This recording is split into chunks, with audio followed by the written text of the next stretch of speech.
This episode and the upcoming episodes are so good because not only are we talking about golden nuggets in the guest speakers area of expertise, we're also talking about their story, their entrepreneurial journey. And whether you are an entrepreneur or not, I just hope that you find some really cool insights to women who are in business online. And I think these candid conversations are just going to be so cool. Maybe to spark something that is within you, or maybe just give you a little bit of insight and perspective of what goes on behind the scenes to these ladies that you are seeing online. And I have had Jammie Baker as a guest on the podcast before. I will link the episode in the show notes. Today, we are talking about why getting dressed, putting yourself together, and knowing your personal style will help elevate your life in so many different ways, whether you're a stay-at-home mom, whether you're going into a corporate or professional job. And I just love Jammie so much. I love what she does. And we, at the end, talk about her story and her entrepreneurial journey. Let's jump in. Welcome to the Living in Sync podcast, where we will talk about the biological blueprint of your cycle and how your hormones impact every area of your life. I'm your host, Joelle, certified nutritionist, mom of two, fitness coach for over a decade, and I want to help you better understand your cycle to work with your body in achieving your goals. I will teach you how to care for your body in a well-rounded and realistic way that caters to your season of life and feel freaking amazing. In every episode, you will get tips, takeaways, and just feel like this is a heart-to-heart chat with a friend. Let's roll into today's episode. Jammie, I'm so excited to have you back on the Living in Sync podcast. How are you doing today? Oh my goodness, I'm so excited to be here, Joelle. Thanks for having me. I'm good and excited to chat. This will be so great. And so we will get into more about you, your story, entrepreneurship. But first and foremost, I want to remind you guys that I have another episode with Jammie, and we really talked about why you shouldn't wait to dress cute because of weight loss. I know that is something I still hear in my own head sometimes as I'm still on my health and fitness journey, I feel like, and my body changed so much after having kids.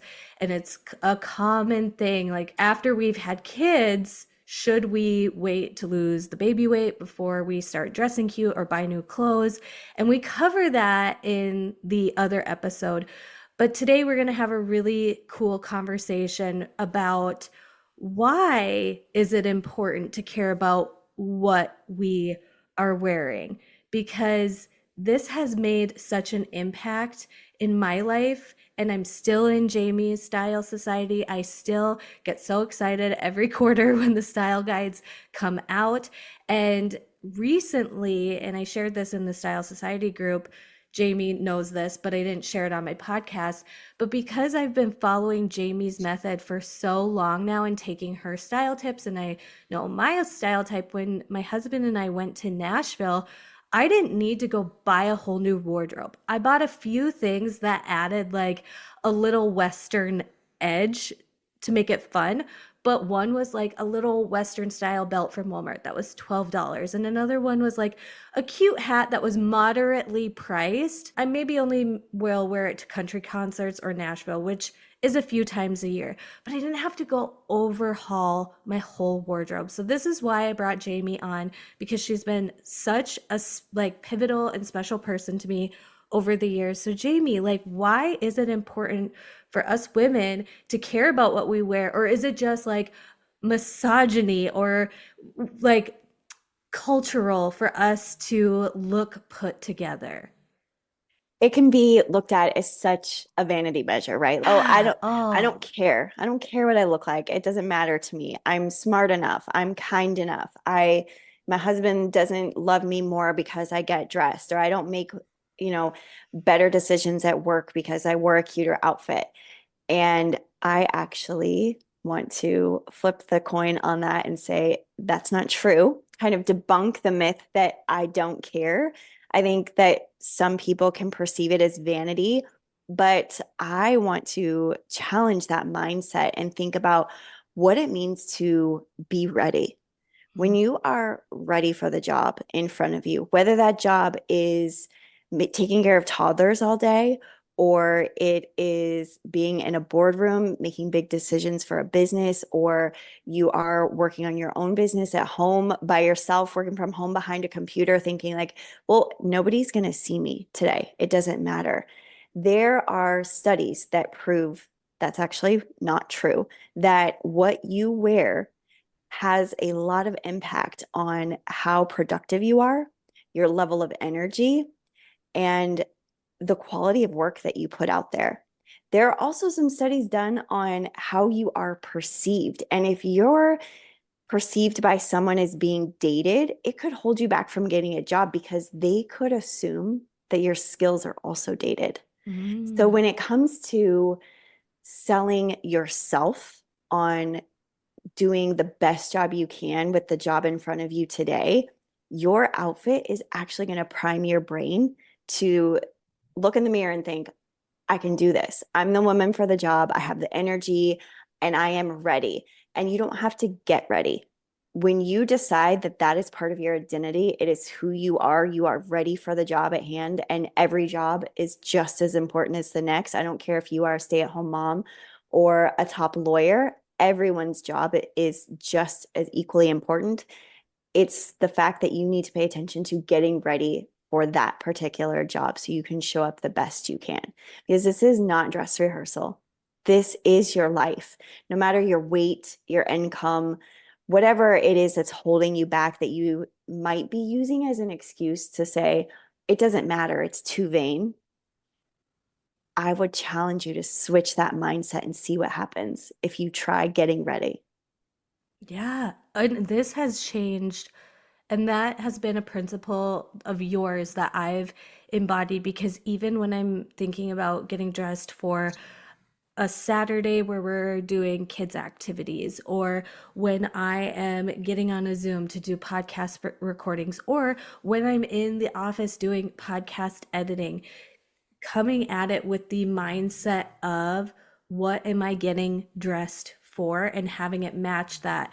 And my business and life and my day to day has changed so much in the 2 years that I've been in your world. But having that foundational piece of what am I getting dressed for has been such a practical tip that even though my business is different, my day to day is different, when I came into your world, it was probably more like 3 years ago now. I had two little kids at home where I was only working in the pockets of like nap time, but I was going to indoor playgrounds and I was doing outdoor playgrounds and activities like that. And now I have days where I'm in office. And so that's where I've just been such a fan of you and what you talk about because it can work whether somebody is an entrepreneur like us or a mom who is doing the little toddler things all of the time, or the corporate woman that is going into the office, or the woman who's just on Zooms all day and needs to be from the like Zoom camera length up. That foundation is so good. So how does one find their style? Because there's so many influencers, there's so many like TikToks, there's so many, look at this outfit I got from this store, that store, buying things off of Amazon. Like, how does one find and put together a closet that works for them in their life?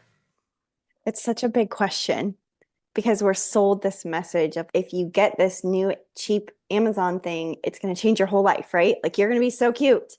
And I Mm-hmm. think we've all been there, myself included. I am every woman. Like I really am still the woman who, even though I'm a professional stylist, I'll get caught up in, oh, that's so cute. When the package arrives, it's going to change my whole life, No, right? that's good to know because I've even, when I see things that are like, this thing is amazing from Amazon, I have to remind myself too, like, majority of the things I've gotten off Amazon that were once said, this is amazing, this is incredible, hasn't been. Like, no, it's No, not. No, it's not. No, it's not. It's all a lie. Yeah. It looks so cute in the perfect lighting and angle and editing, right? But in real life, it's, oh man. So I've fallen for the trap too. But the key is not perfection, it's being able to cut out all of the noise and be able to look at something, whether it's an influencer or someone's wearing something cute on a TV show, or you see someone out in the wild at the mall, whatever it is, and you think, I have to have that. It's going to change my life. Or the ones that get me too, and I know a lot of clients are the emails like, oh my Yeah. gosh, it's on sale. I have to buy it. It's so cute. And to be able to say, I found my style and I can appreciate that that is cute for her, or that might work for someone else, but it doesn't work with my style type, maybe my budget, my body shape, and my lifestyle. So I'm just going to say, that's cute, good for her. Someone else gets to wear it and move on. The Hmm. first step to getting that clarity and to really cutting through all of the noise that's out there is to get clear on what you like to wear in your body. And I've come up with a really fun quiz, if it's okay for me to share the Yeah. Yeah. quiz. Yeah. Yeah. I love it. Of course, I even knew my type and I still took the quiz and it was spot on. Like, spot on. I love it. It's so much fun because it really opens the doors to two different style types that you can decide, okay, I'm a little bit of this and a little bit of that, depending on what I'm doing for the day, also has impact on that. So if you go to jammiebaker.com/quiz, you can take that quiz and you can get immediate answers, results for your style type. And that gives you the first step to some clarity. Like, oh, okay. I like really minimal and structured items. And I've been looking at these flowy, free people, boho Amazon dupes. And that's why I don't like them, because it's missing an element of structure. It's those little details that make a big difference. And once you can take the first step to clarity, you are on your way to style success. Yeah, yeah, and it has been so helpful to just see things, like you said, appreciate them, and then know that maybe isn't gonna work for me, or it's gonna end up hanging in my closet and whatnot. And so, what are really the biggest changes that you see in women once they have come into your community, find their style type, like really finesse and get the essence of like what type of freedom this brings? Like, what are the changes that the ladies will really share with you or rave about? I know that nobody can see my face right now, but the way that this question makes me smile, because this is where the good stuff happens. Once you get that clarity and you start getting dressed and you start seeing results like making more money at work, getting compliments from your kids, Mommy, you look so pretty today. Mm-hmm. Your husband, a little bit more flirty. I can't tell you the amount of women who started changing their clothes and changed their lives in so many ways, from getting pregnant to making more money to losing the weight they've wanted to lose when they stopped putting all their eggs in the basket of like, when and if I reach this point, I will be worthy and good enough and pretty enough to get dressed. And that's just not true. That's not going to solve all of your problems. Life is a journey. And when you start treating your body well today, you will start reaching the goals that you have. So, whatever goals that women are looking for, style can be a catalyst to reach that goal.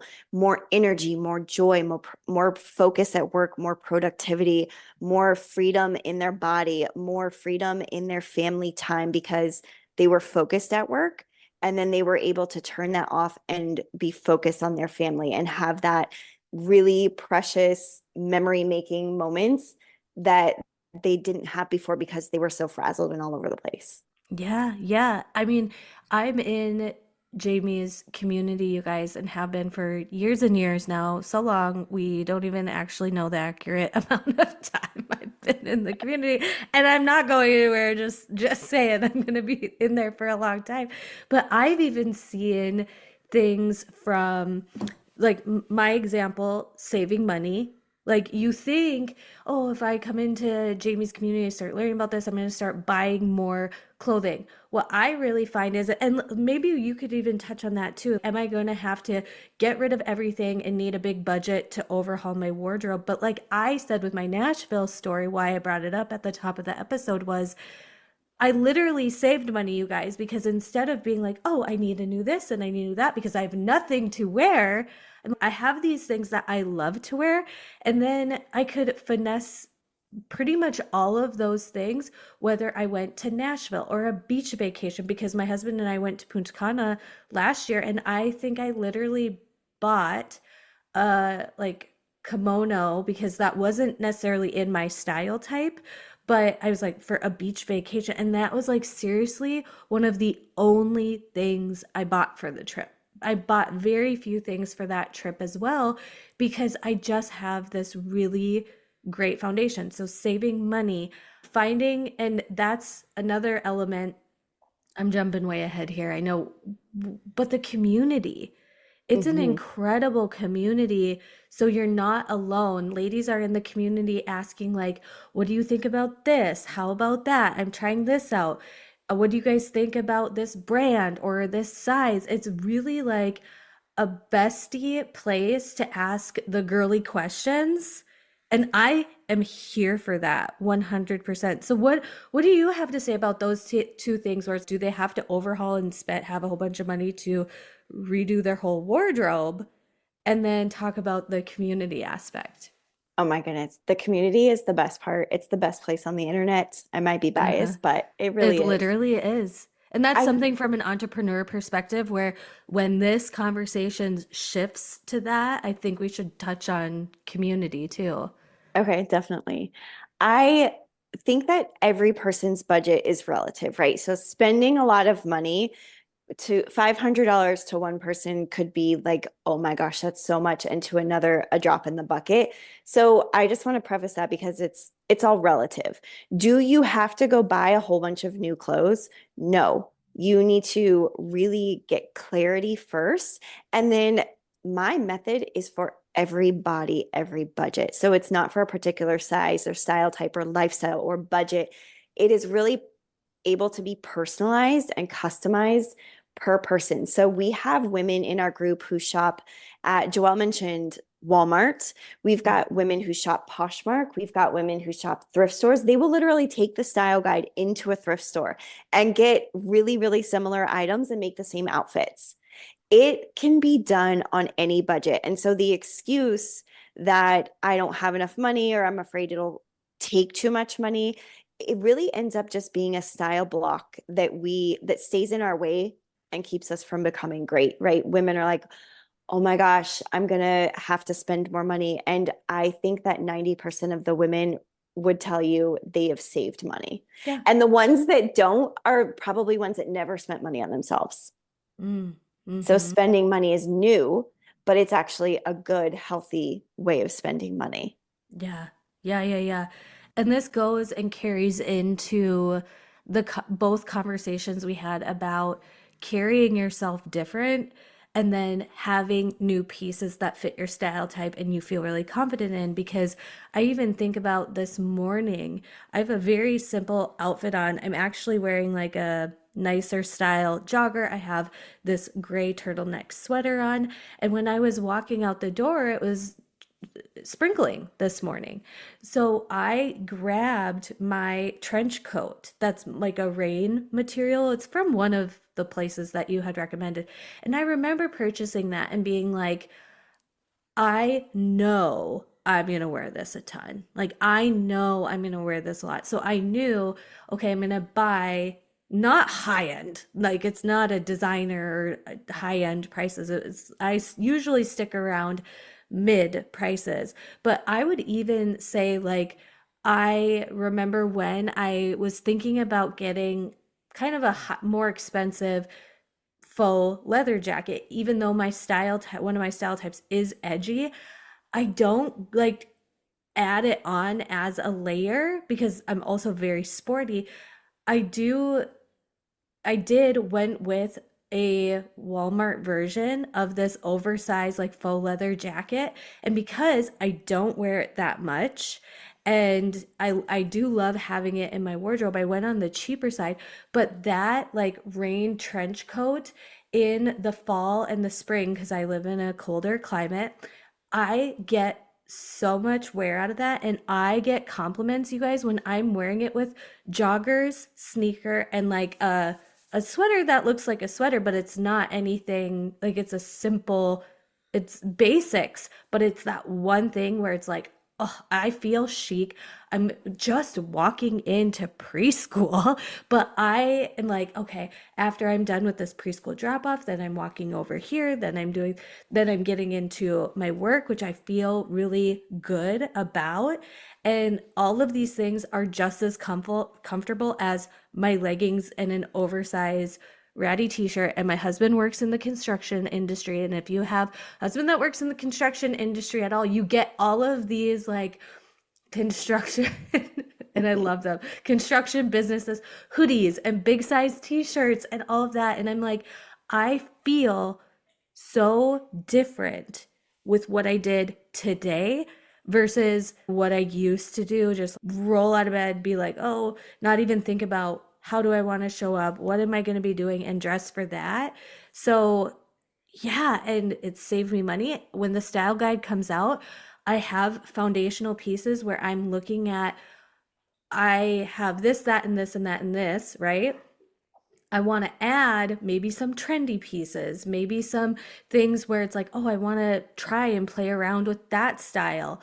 I have one boho girly type of dress because on an off chance I feel like being a boho flowy girly, like it's there, but I know, and then I also know how to add in the sporty pieces. So that's where I've been trying to get to here is even though a lot of the ladies are coming in and they may not be like, oh, I have a lot of money to spend for new things, you give them a different lens to see what they already have. Yeah. That's a feedback I've seen a lot in the group. Like I would have never thought to pair these two things together. Yes. Yeah. Yes. I think that you save a lot of money, not that one trench coat that maybe was a little bit more of an investment for you versus the faux leather coat. You could have bought 4 or 5 different dupes or the end of the clearance rack at Target or Walmart or whatever, just to grab something that you Mm-hmm. needed, right? Well, let me try this one. Let me try this one. And the difference in investing in one piece that makes you feel so good not only saves you money from wasting, your time and money buying a bunch of different things, it saves you time and it boosts your confidence. Yeah. So it's like a triple threat win with that. And being able to know what to wear those pieces with to get longevity out of it, to get more out of your wardrobe. It's not about having more clothes. It's about creating a system for yourself that's rinse and repeat of like wearing more of what you love. Right. And you guys, this is how, when you are learning from Jamie, learning her method, and you've done this over time, because remember, I've had years with this. I'm thinking of that one jacket and I'm like, okay, I described what I wore today. I could also do jeans, this sweater, and booties. I have all of those pieces. I could also do leggings, oversized sweatshirt, sneakers, scrunchy socks. I could also do black dress, taller boots, wham bam. Like all of that. I've even got an athletic dress that's like a navy, and I'm like, oh, navy and camel would look super cute together. I got some newer slides that are really, really cute. Put on a hat. Like all of Yep. those outfits are pieces I already have. You put them together in a different type of way. And I've found that too. There's a lot of ladies that share like their personal preferences on, and I think we did this in the last episode on spend or save or splurge. Mm-hmm. And everybody's opinions is different because sometimes for me with trends, I'm like, I'm going to buy the cheaper version because I already know it's not going to be around a long time. And then splurging on classic, I mean, I splurge on things that I know I wear the most, like boots and jackets, those things that are like, they need to be quality. But also, Mm-hmm. I remember, and I still have it. This is actually another type of coat. It's more of the wool dad coat that is from like the Home Alone movie style, like that guy. And that I bought the Walmart version, and I've had it for 2 years now and it's really starting to pill and look damaged, but I'm like, I do wear it a lot. So when I'm going next year, I'm like, I know I'm going to want to get this coat. I know I'm going to wear it. So I feel comfortable buying something that is on higher end versus if there's something I can't even think about what's super trendy right now. But if something's super trendy, I'll save in that way. But everybody's different, right? Everyone is different and everyone's budget is a little bit different in what they enjoy wearing, but definitely investing your money in basics is going to take you so much further. And that's like the hill I will die on. Hmm. Basics make outfits. You just named 5 outfits with basics and your trench coat. Yeah, literally. And I'm like excited to wear all of them. I literally like I'm excited to wear all of them and they all work together and I now know how to layer. So if it is a little bit on the chillier side, I can like layer and then it warms up. Like it has been just so helpful. So now I really want to have more of an entrepreneurial question because it's always fascinating how this leads to that, that led to this, and life just kind of cohesively comes together. And we're in this bird's eye view of, oh, everything you've been through. And I know your story, but did you ever think that you would be an entrepreneur? No, that wasn't something that was introduced to me as a kid growing up. It wasn't something that was in my vocabulary at all. Yeah. It wasn't like, oh, I want to own my own business and make a bunch of money. That was never the plan. I didn't Hmm. even really know that could be a world for me, like an option for me. And it just kind of happened. And I did have a boss when I worked in the fashion industry that essentially fired me because she was like, you have to do your own thing. You're not made to work for other people. And it really opened my eyes to a whole new world of, oh, that could be for me. Yeah. Really? And yeah, opened a lot of doors. Yeah. How did the steps and starting points of this business start for you? Like, where was kind of the spark and then the stepping stones from there? The spark started with her. I was working in sort of a Devil Wears Prada kind of environment where Yeah. she was this really, really busy. We lived in New York City. Her stylist backed out one day and she asked me to step in. And I was a nervous wreck. And she got the pull, she tried it on, and she was like, this is where your talent is, Jammie. This is what you need to be doing.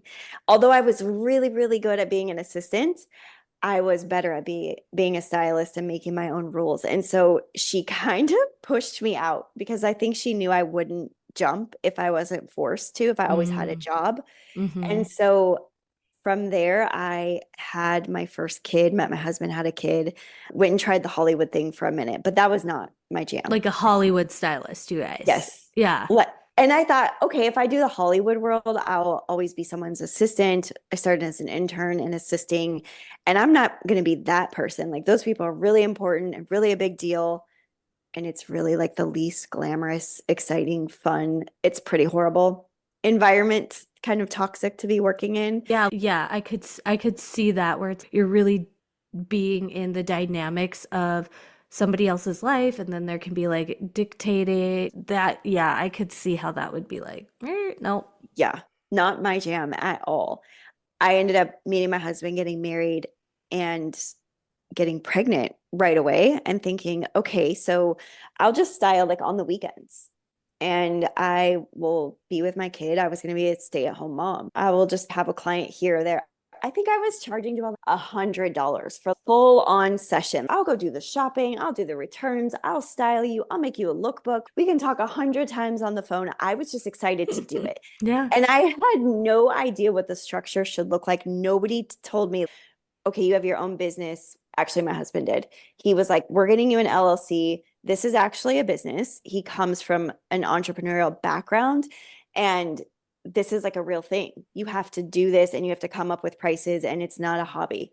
And Mm, so it kind of just turned into that. And I realized what kind of fire it lit under me when I heard women win, mm-hmm. because every time I helped them change their clothes, they changed their lives. And when they were winning, I was winning. it was like a high I was on. Like, oh my gosh, you got pregnant. Oh my gosh, you had the best vacation of your life with your husband. You guys haven't been anywhere in 5 years. Like you're 3 kids deep and 5 years into your marriage and you've not been anywhere. And now your whole relationship has changed. Oh, you opened your business. You got the raise. You met your husband. Like things just started happening that I was like, well, when she wins, I win. Hmm. And that's when I created a community. Like, I want everyone in on this. Like, I want Yeah. everybody to hear these wins because it fuels you when you hear other women win. Yeah. There's no mean girls. Yeah, no. And correct me if I'm wrong. And the podcast episode prior to this one is my entrepreneurial story. And I talked and shared about that so often, especially in the world of online entrepreneurship. People and business mentors are sharing the scope of 0 to 100, and everybody's wanting to get from 0 to 100 right away. But if I'm listening to your story right, your business also really started at taking messy action, one next right step at a time, and then refining from there. Getting in the right room, taking the next step, taking the next risk, taking jobs, working for free at 30 years old when I was surrounded by a bunch of 18-year-olds whose parents were, supporting their life. And I Mm-hmm. could have been like, oh, I'm too old for this, or I'm not cut out for this. And I did. I was tired. I was like, this is crazy. I'm not getting paid. I'm working 14-hour days. And I had friends look me in the eye and tell me, like, one, you're not dressing like a stylist, and two, you're not acting like one. Do you know how many women would kill for this position right now?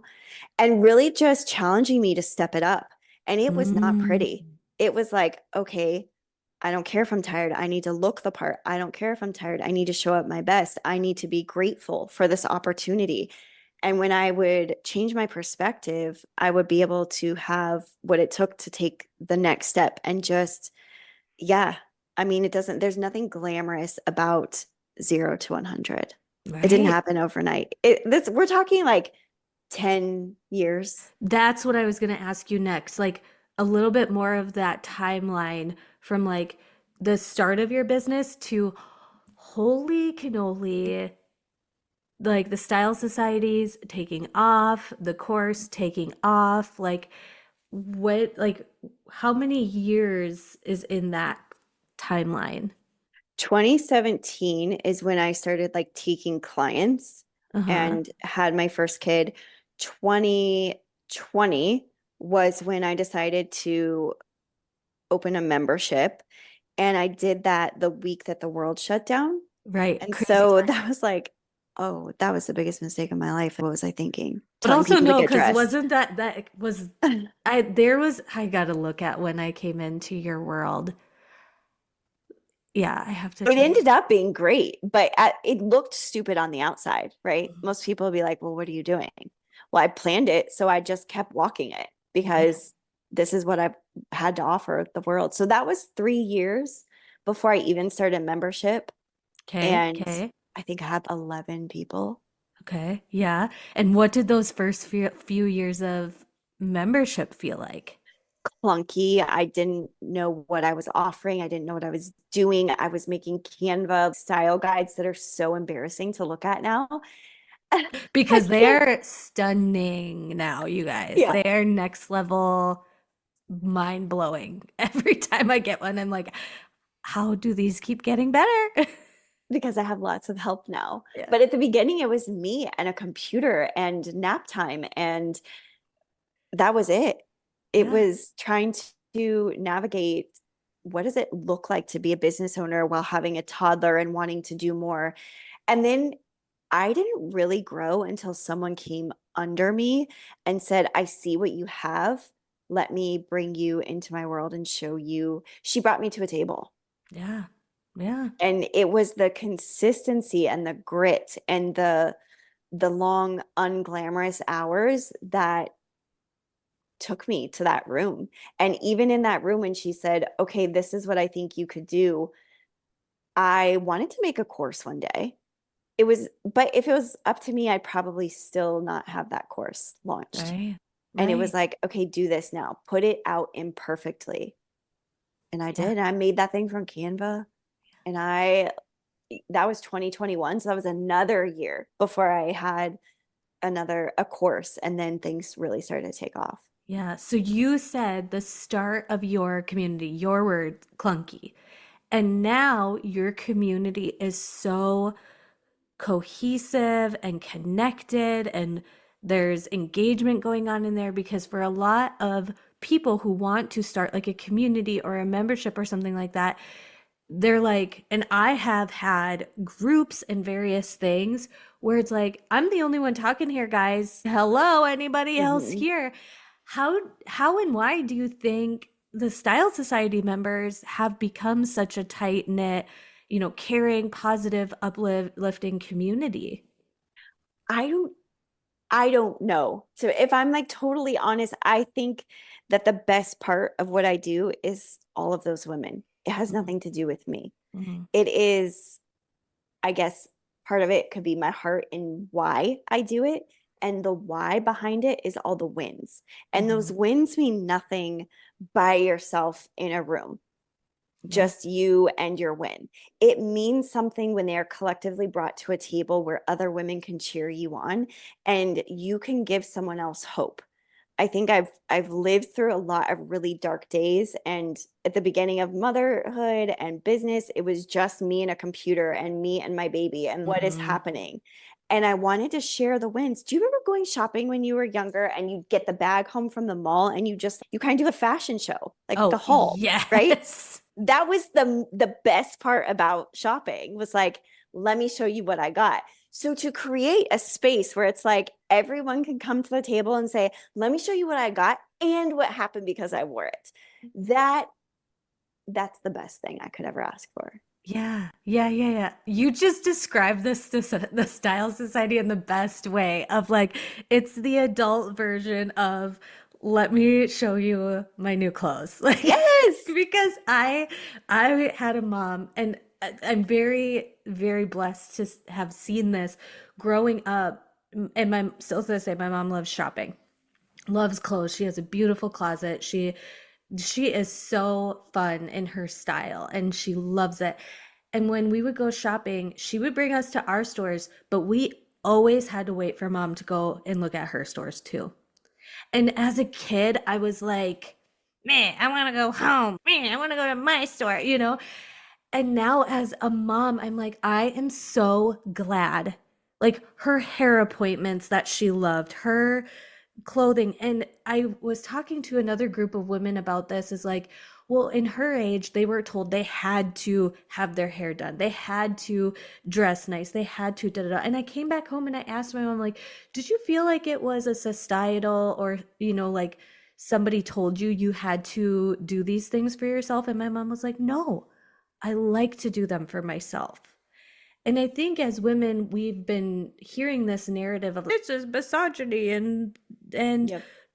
society telling us we need to look pretty for other people. But have you really felt about how do I feel differently when I'm in something I feel good in? Like it doesn't have to be a floral dress that shows a ton of cleavage. That's No. not what we're saying here. What do you feel like when you are in something that you feel good in? And how does that make you feel different than when you're wearing schlumpy clothes? And I really so yeah, I have such childhood memories of going to Limited Too and then coming home and being like, I put on every single piece of clothing that we got, and we would do like hauls, just crazy cool. But that's the best way. And if I may just say, knowing you're a woman of faith, what I think one of your secret sauces in your businesses is you are you've built this business, like we said, one step at a time. I talked about that in my other episode of how I really think God's guidance isn't, oh my God, I got this download and this is amazing, this is incredible, and you guys aren't going to believe what I am working on. Like a solid business, I don't think it's built from that energy. I think it's God's still, sound, small direction, one step at a time, and leaving room in buffer for him to be like, and look what I did. Like you took one next right step you're working in your gifts and talents that he gave to you, right? Specifically. He didn't give me these gifts. He gave you these gifts. And it's been one small step at a time. It's been trusting, which is hard to do. I'm sure everybody does Mhm. the dance and the balance of comparison and trust at some point, but it's also been faith and God being like, you are doing this is what I'm wanting you to do. This is the pace I'm wanting you to do it at. And then we have all the ladies in the Style Society and your clients and whatnot, we have come into your world from different ways. Like I'm sure some people find you from, I found you from a podcast interview. Other people find you from Instagram. Other people find you from word of mouth because I know I don't shut up about you and all Love of it. these different things. And so it's like that if any ladies are like, oh, I have this passion, or I feel like God gave me this gift, like, how do I build it into a business? How do I da da da da da? Go to God and ask for that next small step. And then with sound, strong movement, step by step, messy action, because it's not going to be like perfect and polished and pretty at times. No. We all know. But and that's how my first business was built, my MLM business, because nobody was teaching what to do. I literally was just like, this is the next right step, next right step. And then I was trying so hard to get hormone stuff, cycle stuff, courses, all of that in the way the world tells us to do things. And then with podcast production and podcast management, which has been at this point my second most profitable business, in only doing this for over a year now, it is in those still small guidance steps. It's not I didn't even announce my podcast production business for a year on Instagram. I did it behind the scenes for a year before I even talked about me doing it on social. And it's just so, I'm coming at this from a whole different lens and angle of God's way is greater than world's way.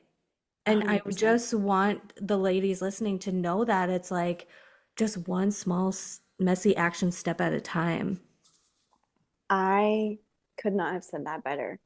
Yes, it was all of the character refining moments and all of the people that told me I can't and all of the hard times that made me who I am to be Mhm. able to be an entrepreneur because it's not for everyone. It's It's not not easy.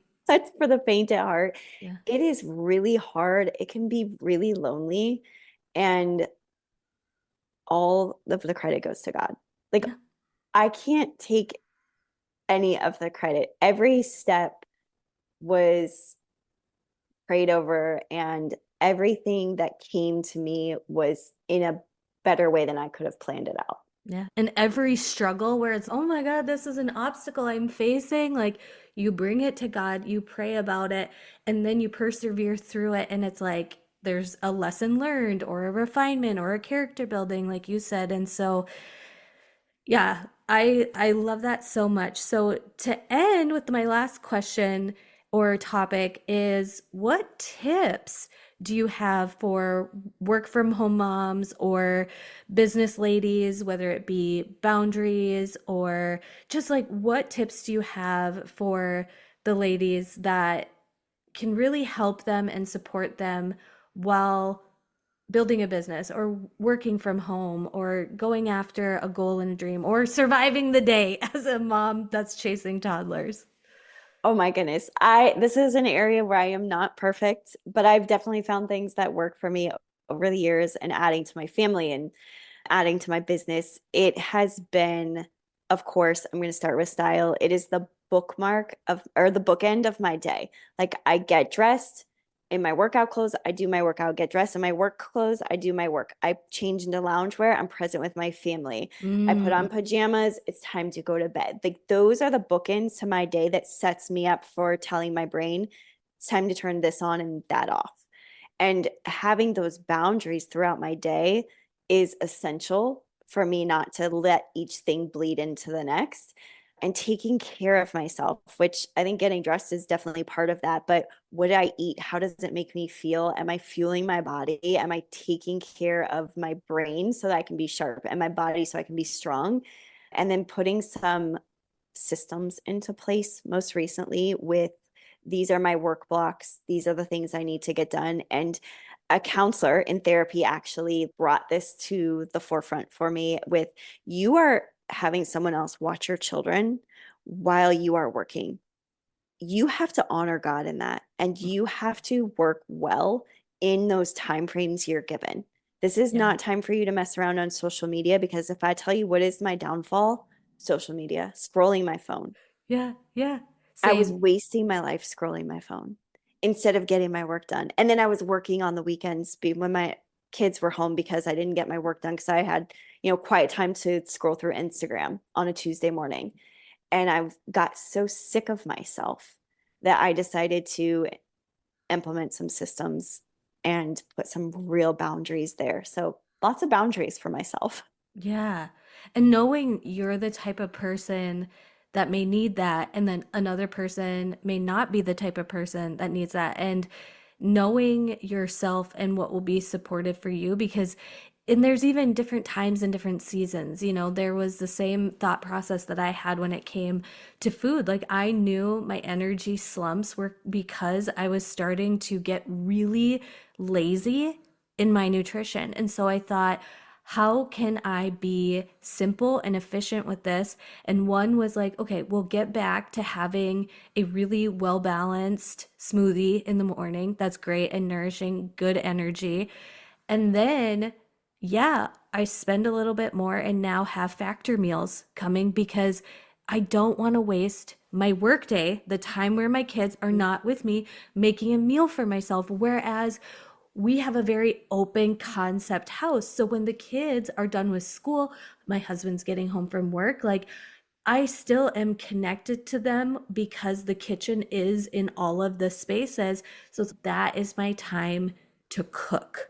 So it's like I'm not going to be dilly-dallying and knowing like and then I know when I'm focused on my work and getting things done, I know that rest and that reprieve is coming because I have my nighttime routine on check where it is my peace to unwind and it's very relaxing and very tranquil. So then in the moments where there's chaos with the kids or I'm feeling frazzled and overwhelmed or like I'm not getting through my work fast enough, I'm like there is that pocket, there's that time blocking. Like you had mentioned, it helps so much. And some of us have to be more like timeline oriented, whereas others can be more like time block oriented, Yeah. right? And just knowing, but then putting boundaries because I'm the same with social media and my phone too. And so now, especially in the hours of 4 to 8, I'm like, no phone zone. My phone is not in my pocket, it's not near my body.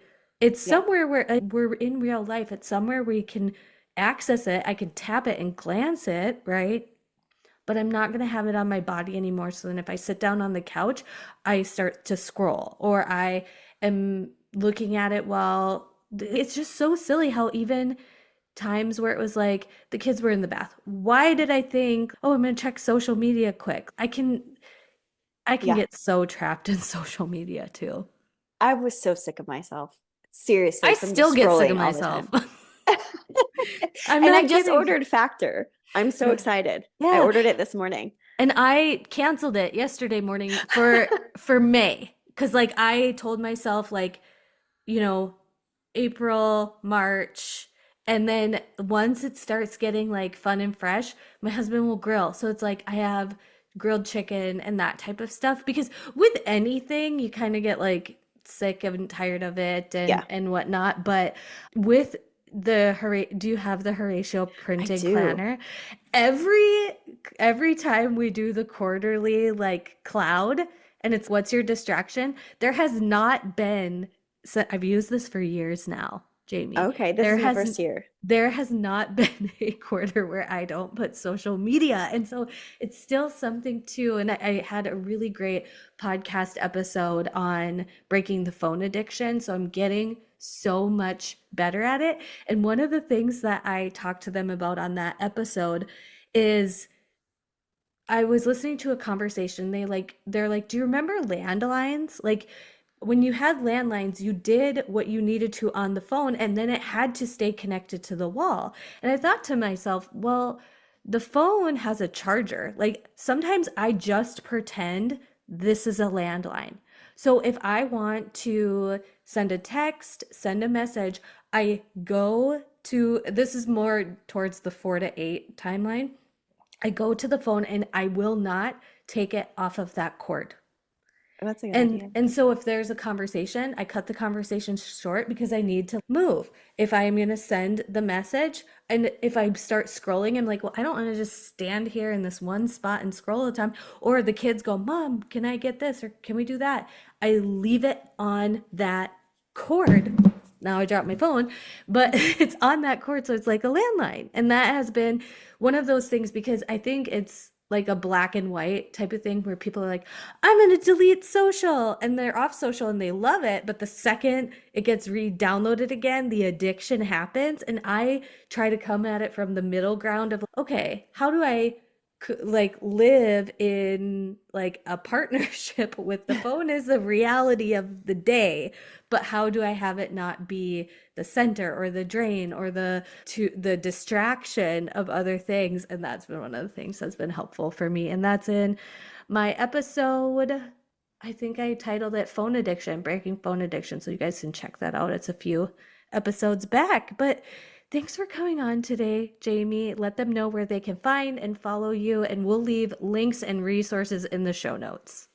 Thank you so much for having me. I am mostly on Instagram. It's just at Jammie Baker, Jammie. It looks like Jammie Baker _. And that's where you can it links to everything from Yeah. there. So Yeah. I'll make sure to do that. And it's funny, every time I hear you say Jammie, it looks like Jammie, it makes me chuckle because I always say, I'm JoelleSuess, looks like Seuss. And so I just always we have that in common with the description of our names. But thank you so much. And we will probably likely have you come back on another podcast episode on some other time. I hope a lot of you ladies join us inside the Style Society because like around the time, like you guys, the spring style guide, and I know what's going to be coming in summer is going to be so good. Summer is actually one of my favorite times for the style guide. I think it's really fun, the different looks and outfits and ideas that all of the ladies are sharing. So I hope to see many of you guys in there as well. So we'll talk to you next time. Bye, guys. Thank you for listening to today's episode. If you loved what you heard or you want to share your favorite episode topics, please leave a rating and review. This helps the podcast growth and gives people an idea of what the podcast is all about. Something new and exciting that I wanted to share with you before we go is that we now have a Patreon page. This has replaced the Feminine Edge collective community in a cohesive place that is easier for me to manage and cheaper for you. If you are interested in our monthly classes, exclusive day in the life vlogs, Bible studies, community Q&A, and more, go to patreon.com/livingInSync and join for just $5 a month. Check out the show notes for any links or details of things referenced in today's episode, and I look forward to chatting with you in the next one.